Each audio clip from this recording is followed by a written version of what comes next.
Bookshelf. My name is Karen Osman. Now it's time for a very special guest, and I'm so excited to welcome Ian Rankin. Ian, you absolutely need no introduction at all. Thank you so much for giving up some time and coming to join with me and talk a little bit about your books and your life as an author. So 22 books written.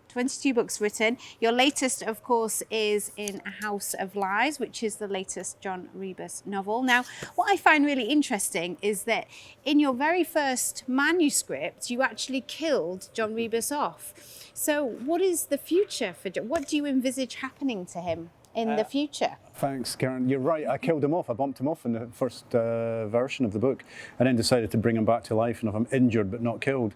Because I thought I was only going to ever write one book with this guy. I wasn't going to be a crime writer. I wasn't going to write about this character over more than one book.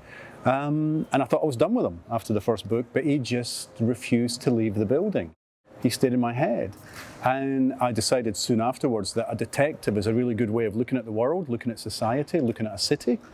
So he would allow me to talk to everybody in Edinburgh, from the politicians and the business people to the people who've got nothing. This one character would give me access to all these different layers of society. So he stuck around. Amazing. So you've had so much success in your career. I mean, what is the single most exciting highlight, do you think, over the period that you've been writing? Well, I mean, the early books weren't successful. My wife was supporting me. She went out to work so I could try and be a full-time writer. I wasn't selling many books. I was always on the verge of being dropped by my publisher for not being very marketable. And then was novel number 7, I think Rebus novel number 7, so probably the 12th or 13th book I'd actually written.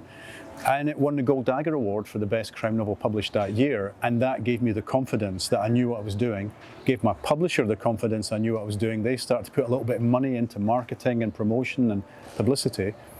And a couple of books after that, I started to hit the top 10 and eventually got to number 1. It was a long journey. And, you know, any young writers I meet, I say, never give up. And what are you currently working on? What does the future hold? What can readers expect? I was thinking about a next book. I think it could be a play. I've got a play that's on in the UK just now, a stage play that's touring, and it's been very successful. So the producers would like me to do another stage play. So I don't know whether it depends what idea jumps into my head and whether it feels like a play or it feels like a novel. At some point, sooner rather than later, I'll sit down and start writing again, because it's the best fun in the world. And it's how I make sense of the world, and it's how I stay sane.